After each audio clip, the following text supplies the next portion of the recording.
all disinformation officers in all 260 districts are going around educating people about the coronavirus. And also at the head office, as you have seen, the minister and the deputy minister himself have been involved in this campaign. Even as they go around, there are certain people who don't appear to be bothered.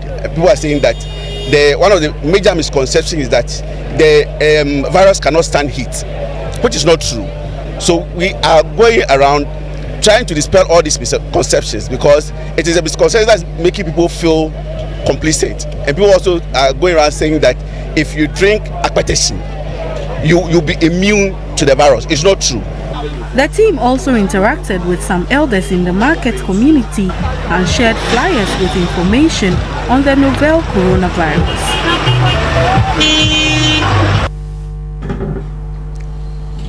As part of measures to contain the spread of the coronavirus, the local government service has directed staff of Regional Coordinating Council, RRCs, Metropolitan, Municipal and District Assemblies, MMDAs, to take their annual leave to avoid overcrowding in their various offices. The head of the local government service, Dr. Nana Arthur, who gave the directive in Accra, also asked RCCs to adopt flexible working practices to prevent the spread of COVID-19. Dr. Ato Arthur is here with us in studio to throw more light on this directive.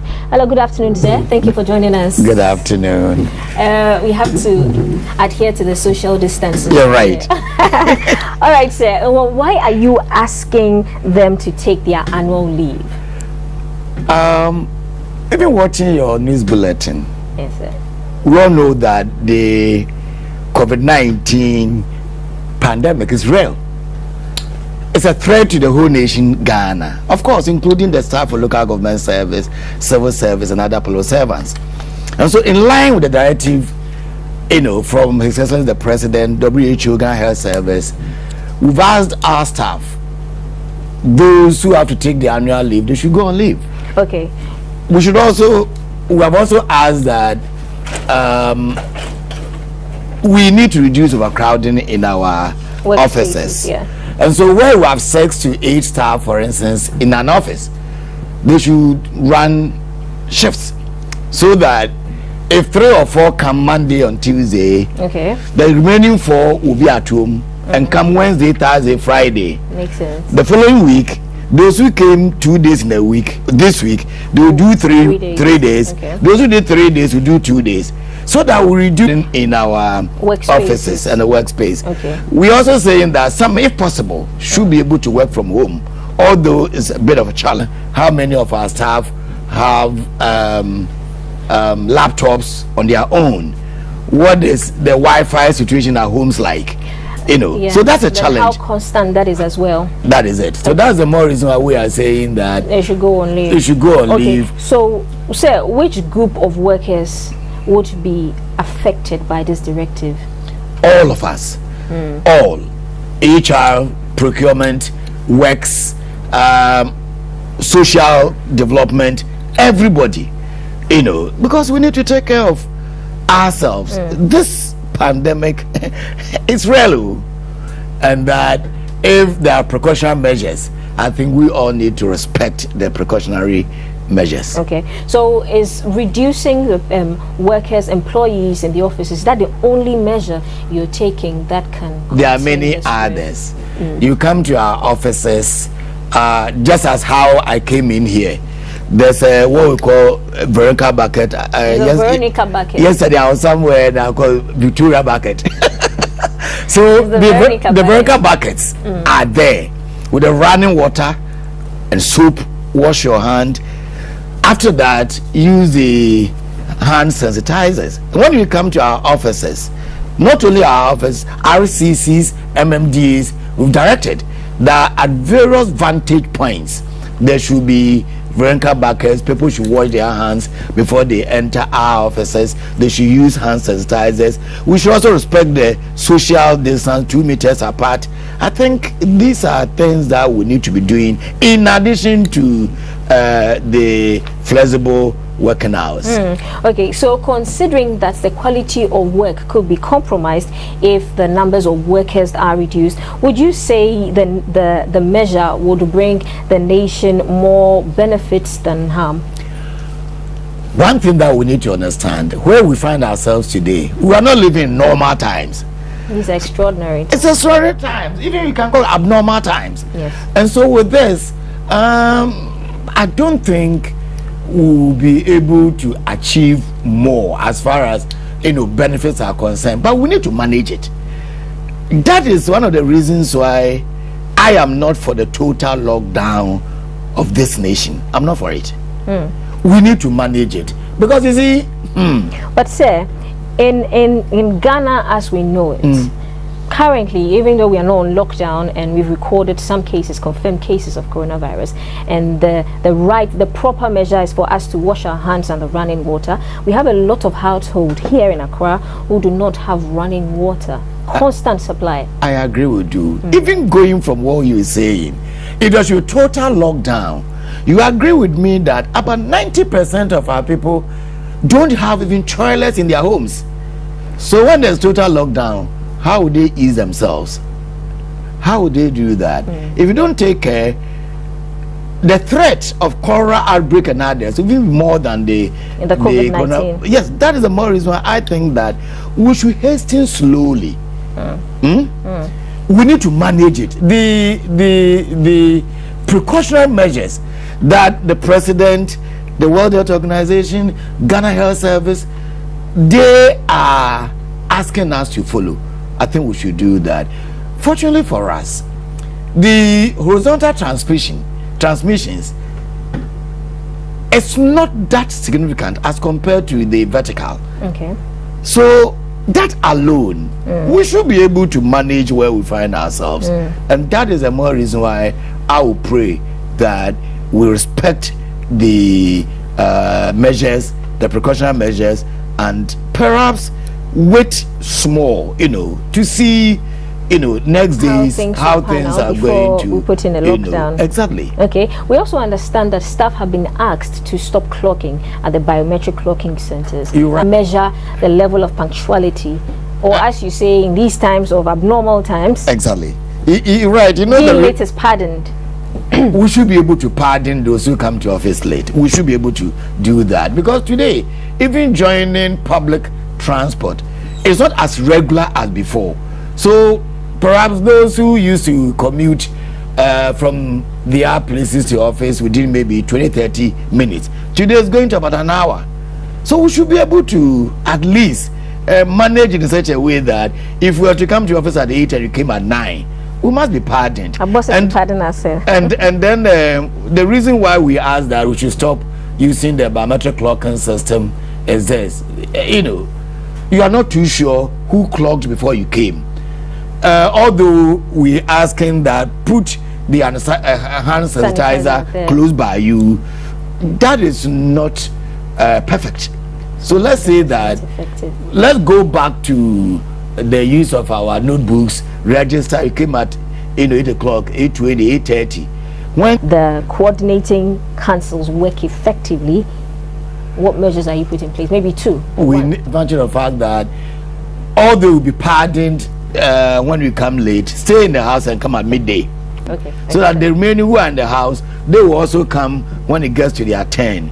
Monitoring should be our key word, or our watchword. We should monitor how things are going in our various offices, how people are responding to the flexible working practices that we put in place, so that to a large extent we'll be able to achieve what we want to achieve.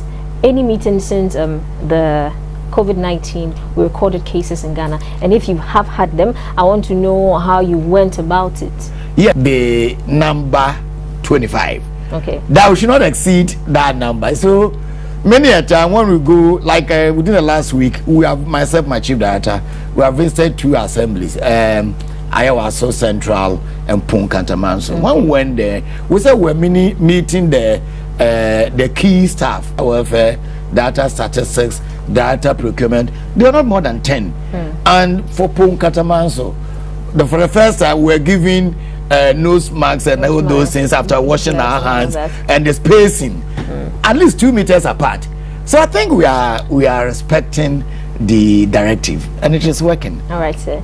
Thank you. So we're wishing you success. Please keep safe and continue to respect the 1 meter distancing. Thank you very much. Let me also take this opportunity to thank Nana Ato Arthur, who has given a directive and asked that the local government service, the staff of the regional coordinating councils, metropolitan, municipal and district assemblies, they take their annual leave to avoid overcrowding in their offices. And he says to the bosses, the key word is monitoring. Even though we have flexible working hours now, reporting times, the key word is monitoring. And thank you, sir. To our next story, the High Court in Accra has dismissed an injunction application seeking to hold the National Identification Authority from continuing with its registration in the Eastern region. The court ruled that the NIA's decision to go ahead with the registration does not contradict the President's directive suspending all public gatherings. Asked operators to observe specific protocols, including social distancing. He further added that the function of the NIA as an agency of government never compromised in observing the applicant did not get leave of the court to withdraw the case. However, and Mr. Emmanuel Akumateokra sued the NIA, arguing in their writ that the continuous registration and issuance of the Ghana card in the Eastern region till the coronavirus is eradicated. The court granted an interlocutory injunction. 278. The Pomakom border in the Pusiga district of the Upper East region has been closed down following the government's directive to shut all borders to stem the spread of the coronavirus. The main challenge at the border, though, Ghana or leave for neighboring Togo through the Pomakom is a major means of transport for businessmen and women, virtually empty except for cargo vehicles. Aware of the closure of the borders, the only people currently, Control Officer Mr. Patrick Ayo, who is also a port health. There is a designated site where we're supposed to have the port health that we used to protect ours. Calling on the authorities to look onto it, then provide the logistics so that we'll be able to do the screening as we are here. The second in command in charge of the Ghana Immigration Service at the border, Mr. Audu Ibrahim Bawa, said the constant use of unapproved routes. Wherever they pass with motorbike, they enter Togo and they pass there and come. Our coverage area is very broad. From here, we don't have enough logistics. That's one logistics, especially motorbikes. Mr. Ibrahim Bawa said, cross over here to the Okada and then they send them to. They pick them and refuse them entry over to the Togolese. The ones. Two of the Okada riders, Mr. Mustafa Idrisu and Madi Ali, spoke with GBC News. Little knowledge about COVID-19. Zibila to ascertain their level of preparedness against the spread of COVID-19. Lungugu border, are they comply to the directive by the president who go to Burkina to buy the immigrants who normally find their way to the country through the unapproved borders to the other end, that is Burkina. Crack down these unscrupulous people with pick up that they will need motorbikes because this time of the year the whole place is now a desert place. It's like there are a lot of roads. Wherever you fly, it is just a road to you. So, and then smuggling some of the Ghanaians who the only equipment, and then the problem they complain about it is that they are operating in a metal container, and when the weather becomes, their maize wool comes in with these goods. So that has been another problem too there as well. And again to the Tote. So that has been the challenge there at the Kulugungu border. But the officials there, they have been professional and they are putting innovative measures in place. But these are some of their challenges. All right. Now, Samuel, if they have these challenges, do you know if they have reported to the authorities or told the authorities the challenges they are facing? So it could be. I believe that there have been a lot of radio and TV reports on their challenges, but it's like they've not been given the needed attention in terms of logistics. And again, to the port health or the officials there, they will need a place where they can keep a suspected case. But whenever they get a suspected case, they will find it difficult. That recently, there was one that they realized that the temperature was very high, above the normal temperature, and they in the place for the proper test to be execute their work as expected. All right, so you visited 3 markets, Bolga, Boku, and Zebela markets. Not at all, Valerie, not at all. Not at all. They are living a normal life. There hasn't been any changes in terms of social distancing when you move to the various market centers. It's like they are adamant. They behave like there is nothing that is sick. When I ask to the market, they go where they get their livelihood. Without the market to do with education, I'm sure there is the need for the authorities that are placed in the health sector and that of the various MMDAs in the region to embark on a vigorous education, because if the education is done and much awareness creation is done, I'm sure it will go a long way to let them understand and know the dangers or what they are doing, the consequences or the effects that will come on their lives. All right, who came in with a report from the Upper East about the market, says that the markets, people in the market are not observing the social. About 100, more than 700 people are affected, with some now putting up with their neighbors. The district chief executive for Saboba really back to normal. Our correspondent Mutala, thank you for joining us. Mutala, are you keeping safe? I'm very, very safe. For now, we are praying as well. All right, thank you. Level of destruction. So this happened on Wednesday during a heavy downpour that went across the northern region. The downpour lasted close to 5 hours and it came down with storm. From the information we are getting from the district chief executive, George Bengrini, about 120 households have been destroyed. Majority of them are completely ripped off. Now, if you do the mathematics, where we are told that within the northern region there is an average of 6 persons living in each household, that is according to the Ghana Statistics Service. That means that we have over 700 people who are affected as a result of this storm disaster.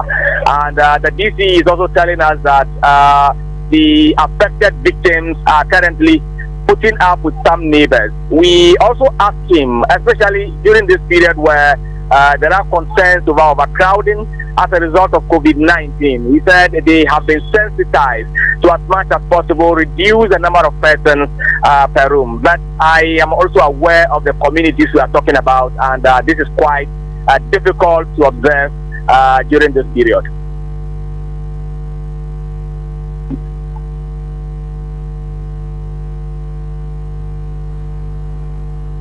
Hello, Mutala. Yeah, Valerie. Have officials from the district assembly visited the area, and have there been any relief items from NADMO?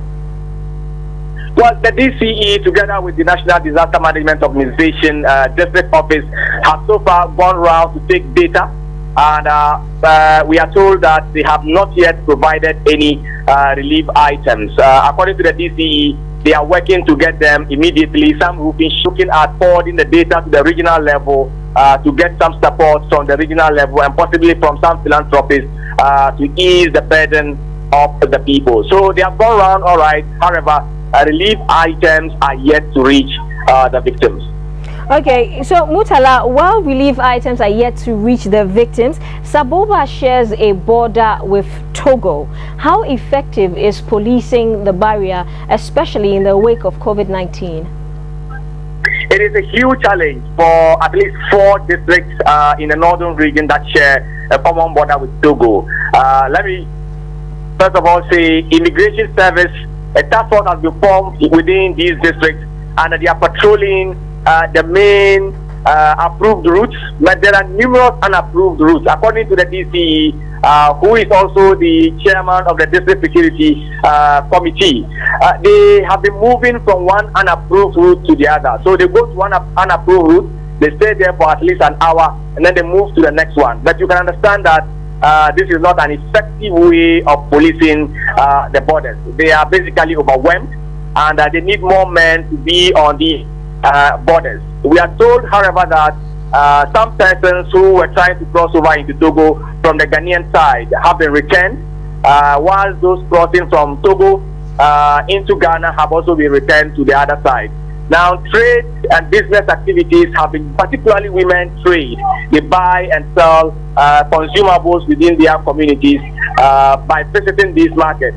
Unfortunately, as a result of the lockdown, they are not able to undertake before they cannot get taxes. All right, Murtala, thank you for that report. That was our correspondent, Murtala Isa, who came through with a report about Saboba and a rainstorm that has swept away over 120 houses. We'll take a quick break. Ago, good people of Ghana. Here are some safety measures on prevention of coronavirus. 1. Cover your mouth with tissue when you cough or sneeze. Dispose of tissue into a bin immediately you cough into it, and wash your hands with soap and the running water. Avoid shaking hands and use sanitizers as often as you can. Signs and symptoms of coronavirus include fever, cough, sneezing, and difficulty in breathing. Should you experience any of these, or for more inquiries, please contact 0558 439 868. That's 0558 439 868, or call 0509 497 700.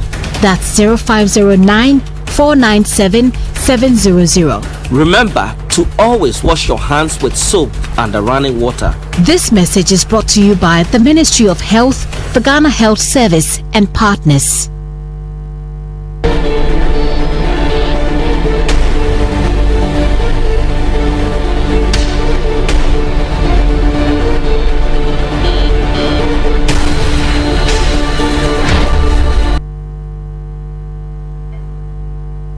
Hello again. In business this afternoon, demand for eggs has more than doubled in Ghana's industrial city Tema. In the last couple of weeks, egg producers say the spike in demand may be due to fears that Ghana could soon be on lockdown due to the outbreak of COVID-19, hence the rush for eggs and other commodities. Hoarding of food and other basic needs for life has become the order of the day in country. The surge in demand for groceries, toiletries and disinfectant has led to calls for rationing. And in Ghana, the statement issued by the Ghana Medical Association, GMA, and other groups calling on government to put the country on lockdown has led to panic buying among residents in the capital, Accra and Tema. Community One Market showed that chicken eggs were in short of supply. I mean, it has overed us, as we say in Ghana, it has overed us. The calls keep coming in. Last Monday, our order book was full from top to down. It has never, and we had to call and tell some of them that we'll be able to make it the next day. And we were doing about 2,000-3,000. Festivities are usually the peak season for eggs. Now the story is different, and they point to the outbreak of COVID-19. According to traders, though the demand is high, they have not increased prices. For instance, a crate of eggs, small size, is still 15 cedis, while the big ones is going for 25 cedis. We were all not prepared. It just came. If we knew it was to shut down and lay off workers, but business is booming for those in the poultry industry. However, one thing that was missing at the Tema Community One Market, where the eggs are being sold, is non-observance of the social distancing rule, a key measure in dealing with the spread of the coronavirus. Customers and staff of the bank for a maximum period of 6 months in response to the COVID-19 pandemic by contacting their respective branch corporates until 30th June 2020 on late fees on loan repayments. According to the managing director of the bank, Mr. Farid Anta, Republic Bank recognizes the economic effect of social distancing, which has become necessary to stem the spread of the virus. The bank also recommends that customers of the bank limit the use of the banking halls and instead utilize the digital channels.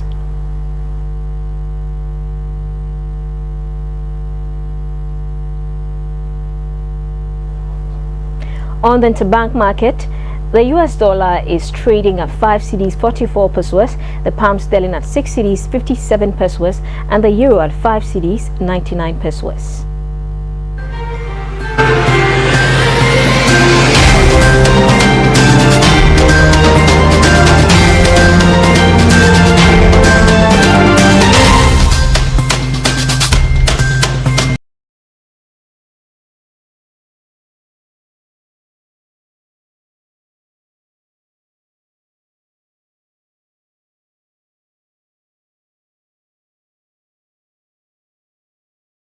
cocoa at $2,260 a ton.